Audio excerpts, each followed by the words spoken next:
আসসালামু আলাইকুম ওয়া রাহমাতুল্লাহি ওয়া বারাকাতুহু।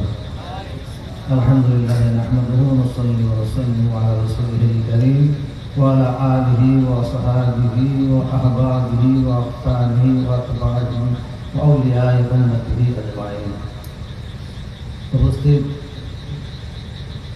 ওলামায়ে কেরাম ও আমার সামনে উপবিষ্ট সমস্ত আল্লাহ প্রেমিক, বিশেষ করে আশিকে রাসূল, আপনাদেরকে আন্তরিকভাবে ধন্যবাদ ও শুভেচ্ছা। আল্লাহ পাকের দরবারে শুকরিয়া আদায় করি আলহামদুলিল্লাহ যে আমরা সুষ্ঠুভাবে আজকের এই মাহফিল আল্লাহ পাক আমাদের শেষ করার তৌফিক দিয়েছেন। একবার আওয়াজ দিয়ে বলেন আলহামদুলিল্লাহ। আমি প্রথম নাজান আজকের এই মাহফিলে আসছি আপনাদের আহ্বানে। যদিও পানিয়া জনবহুল এলাকা এবং এখানে প্রায় সমস্ত মানুষই আশিকে রাসূল এবং ওয়াসফুল নবী রাহমাতুল্লাহ আলাইহির দরবারের সঙ্গে সম্পৃক্ত। আমার প্রধান মেহমান, প্রধান বক্তা, উনি অনেক আলোচনা করেছেন, বহু দলিল আদিল্লা পেশ করেছেন। আজকে বর্তমান জমানার সমস্যা হলো, আমরা চাই বক্তারা দলিল দিয়ে কথা বলুক, তাহলে সামনে যারা বাতিল থাকবে তারা হা করার সুযোগ পাবে না। কিন্তু আমাদের সাধারণ জনগণের ইচ্ছা যে কিছু সুরেলাভাবে কেসা কাহিনী দিয়ে একটু গুছিয়ে নাচিয়ে বাচনভঙ্গি দিয়ে সুন্দর কথা বলুক, ওইগুলো ভালো লাগে। তো আমার এই মাওলানা সাহেব হাসানুল্লাহ নিসারী সাহেব, ওনার পিছনে যখন আমি দেখছি নিসারী লাগানো আছে, তখন আমি বুঝতে পেরেছি যে উনি সরসিনার সঙ্গে সম্পৃক্ত। ওনার দাদাপীর অথবা পরদাদাপীর কেউ হবেন হয়তো মাওলানা নিসার আহমদ সাহেব রহমতুল্লাহ আলাইহি। আর সরসিনা দীর্ঘদিন থেকে ইলমি খেদমত করে আসছে, এখনও করতেছে। যেমন আমাদের পদ্মারি পাড়ের ওয়াসফুল নবী রাহমাতুল্লাহ আলাইহির মাদ্রাসা খাইবি আলিজিয়া কামিল মাদ্রাসা গোনাগারকাঠি, এখনো পর্যন্ত এই এলাকায় খেদমত করে আসছে। আমাদের ছেলেরা বহু যারা আমাদের মাদ্রাসা থেকে বেরিয়ে সারা বাংলাদেশে খেদমত করতেছে। তো পানিয়ার এই ঐতিহ্যবাহী ঈদগাহতে আপনারা যারাই উপস্থিত হয়েছেন এবং এখনো পর্যন্ত যারা বসে আছেন, আমি বিশ্বাস করি আপনাদের দিলের ভিতরে ইশকে রাসূলের চাঙ্গারা জেগে উঠেছে ইনশাআল্লাহ। আপনাদের ভালো লাগেনি? ভালো লেগেছে। আমাদের দিল্লি হাসাই বলে একটা কথা বলেন, মুঝে কোয়ালিটি চাইয়ে, কোয়ান্টিটি নেই। যে আমার মানসম্মত মুরিদ দরকার, সংখ্যায় অনেক বেশি প্রয়োজন না।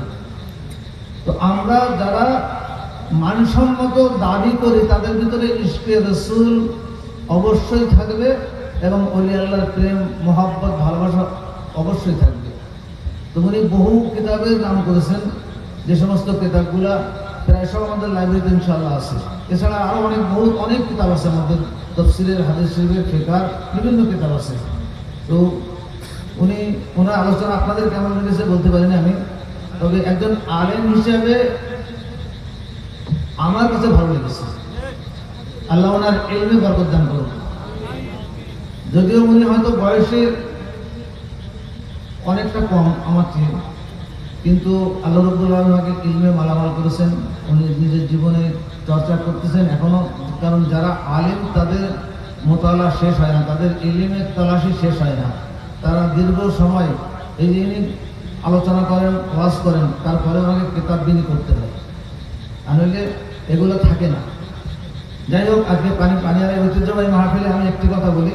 যখন গতকালকে আপনাদের কাছ থেকে ফোন দিয়ে বর্ষার খুব সমস্যা, কী করা যায়, এর আগে ফোন দিয়ে বললাম তোমরা এত বেশি ঘাবড়াইও না, আল্লাহ আল্লাহ করো, আর তোমাদের পীর মুর্শিদের দিকে একটু খেয়াল করো, আল্লাহ যেন ওনার ওসিলায় আমাদের আজকে এই মাহফিলটা সুন্দরভাবে হওয়ার তৌফিক দান করেন।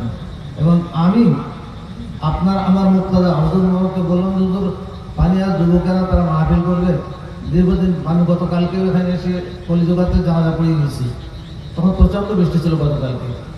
তো আমি গতকালকে রাত্রিতে কথা বলছি।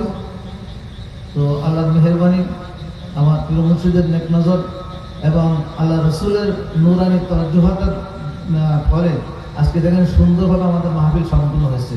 এই জন্য আমরা আরো একবার শুকরিয়া আদায় করি আলহামদুলিল্লাহ। অন্তত আমি বলবো যে পানিয়া যুবকেরা যে মাহফিল আজকে করেছে, এটা সফলতার দোরগোড়ায় পৌঁছে গেছে ইনশাআল্লাহ। কারণ আমার এর আগে যে সমস্ত বক্তারা আলোচনা করেছেন তাদের ধারা ছিল এক, কিন্তু আমার এই বাবাজি মাওলানা সাহেব ইনি যে আহসানুল্লাহ সাহেব ইনি যে আলোচনা করেছেন, এটা সরাসরি ইশকে রাসূলের সাথে সম্পৃক্ত এবং বহু দলিল দিয়েছেন। আমি প্রশংসা করছি তার দলিল আদিল্লা দিয়ে আলোচনা করার জন্য, কারণ আমরা বললে অনেকেই দেখা যায় বলে দিছি, কিন্তু কোনো সময় সেগুলো বেশিরভাগ অবস্থাতেই ঘটে না। আল্লাহ পাক ওনার ইলমে বরকত দিয়ে, ওনার হায়াতে বরকত দিয়ে।